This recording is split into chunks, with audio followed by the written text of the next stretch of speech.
on va parler un peu de paranoïa et de politique.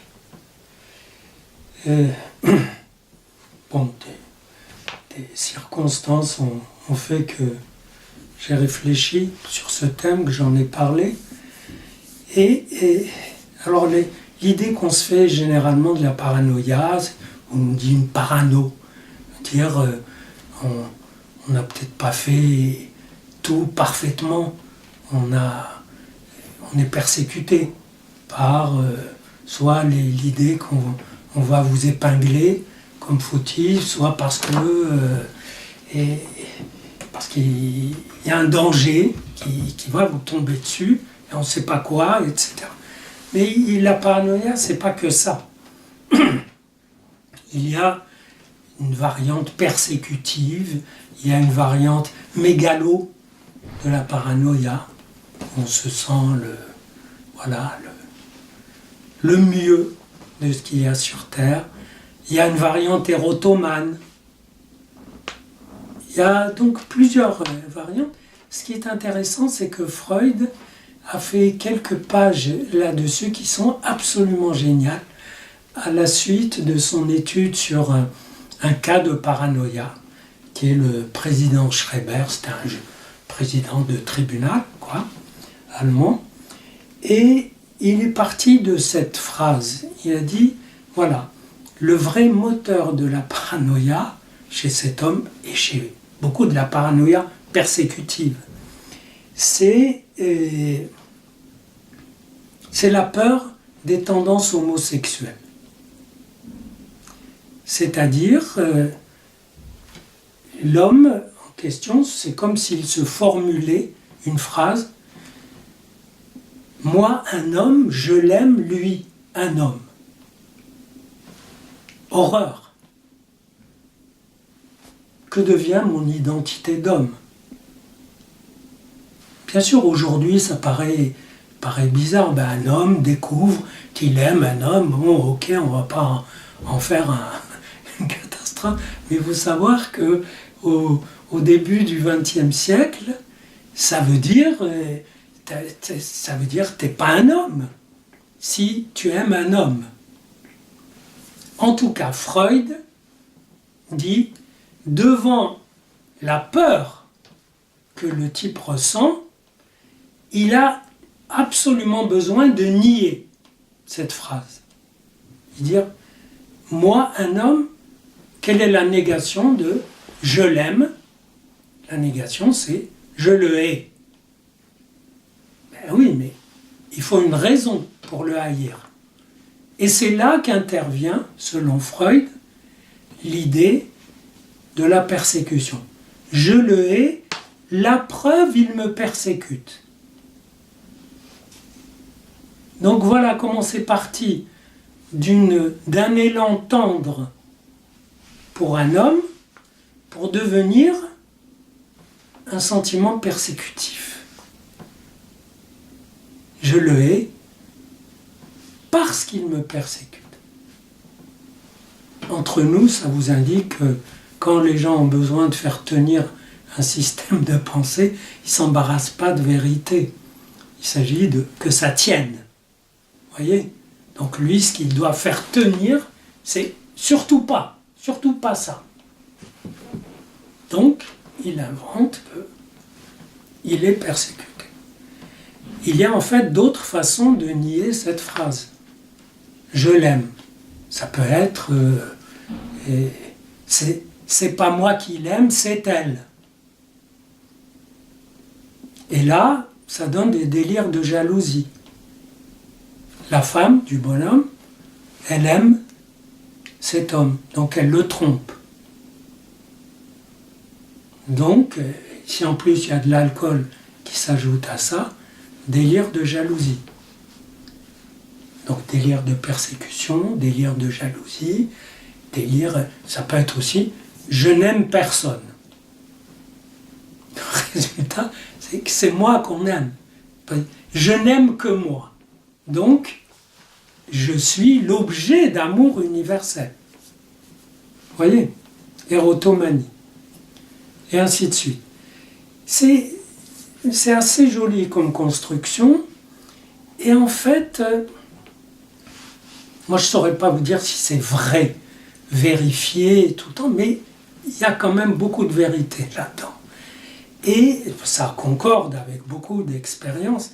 Mais ce que moi j'en ai retenu, c'est plutôt l'exigence narcissique, de protection narcissique. Parce que selon Freud, si ce type a la trouille d'avoir des sentiments homo, et qu'il dit non, non, je ne l'aime pas, je le hais, il le fait par peur. Par peur de quoi? Par peur pour son identité virile. Sinon, il se transforme en femme. D'ailleurs, le Schreiber en question, il finit dans un délire où les rayons du soleil lui pénètrent dans l'anus. Donc il se fait baiser par Dieu. Voilà. Et donc, en marge de cette construction, il y a l'idée d'une peur pour son identité. Autrement dit, avant même la construction délirante, ou l'acte délirant, il faut protéger cette identité menacée. Alors, comme le jour où je leur en parlais, il venait d'y avoir le meurtre d'une vieille juive dans le 11e arrondissement, s'appelle Mireille Knoll, vous savez. Et or, le type qui l'a tuée, c'est quelqu'un qui vivait dans l'immeuble, qui la connaissait, qui allait et venait dans son appartement, elle l'a toujours... Il y avait des rapports affectueux. Et ça m'est apparu un petit exemple intéressant. Imaginez que ce type, qui a été en tôle pour vol, ait rencontré des intégristes et qu'il leur ait parlé de Mireille Knoll. Il dit oui, on s'aime bien, on est chez l'un, chez l'autre, enfin je suis souvent chez elle. Tu aimes une juive? Si c'est un intégriste radical. Et tu aimes une juive? Et donc lui se formule un peu comme Schreiber, moi, musulman, je l'aime, elle, une juive, mais alors qui je suis? Et il pète les plombs. Non, je ne l'aime pas, je la hais. Et la meilleure preuve que je la hais, c'est que je la tue.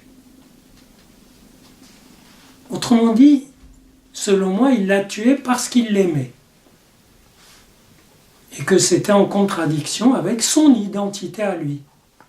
Que s'il n'avait pas de diversité psychique suffisante pour maintenir cet événement qui est courant. Des musulmans qui aiment bien des juifs et l'inverse, ça court les rues. Donc il n'avait pas suffisamment pour... Il a dû se faire coincer par un radical qui le ramène aux racines. Il dit, alors t'es quoi?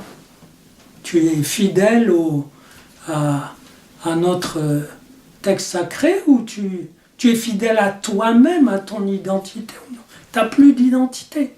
Tu es qui? Et donc, il récupère son identité par un acte délirant, où en quelque sorte, il la tue d'autant plus rageusement qu'il l'aimait, de 11 coups de couteau. Ce qui veut dire vraiment une explosion folle. Parce que, justement, il était dans un effondrement identitaire. Et ça, ça veut dire que, finalement, la peur pour l'identité est quelque chose de plus primaire encore que les petites constructions délirantes qui peuvent n'être pas si petites que ça. Ça peut être des délires ou des passages à l'acte énormes. La peur pour l'identité, des gens pourraient dire mais il n'y a pas que les identitaires qui ont peur pour leur identité, il y a les autres en face. Beaucoup de musulmans qui ont peur pour l'identité. Il y a Monsieur Durand qui a peur pour sa place. Le Kidam, qu'il soit de telle religion ou d'aucune religion, il a peur pour son cadre identitaire, pour sa place. Et il est prêt à faire des vilainies pour garder sa place. Et donc, on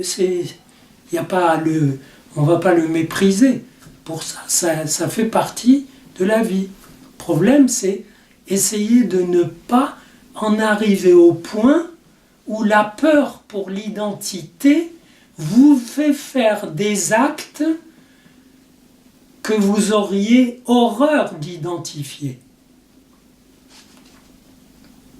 qui carrément vous chassent du minimum de dignité que comporte une identité. Alors, dans le champ politique, dans le domaine du pouvoir, la politique, c'est l'art de prendre du pouvoir, à quelque niveau que ce soit. Et bien sûr, dans les cas classiques, les chefs d'État paranoïaques, on connaît Staline, Hitler, le Coréen, là, donc, et des chefs africains aussi, chefs d'État africains, ou latino-américains, des paranoïaques, c'est-à-dire qui considèrent qu'ils sont la loi, ils sont ce qu'il y a de mieux, qu'ils sont la vérité incarnée, etc. Mais je crois qu'aujourd'hui, dans le champ politique, notamment occidental, il n'y a plus tellement ça.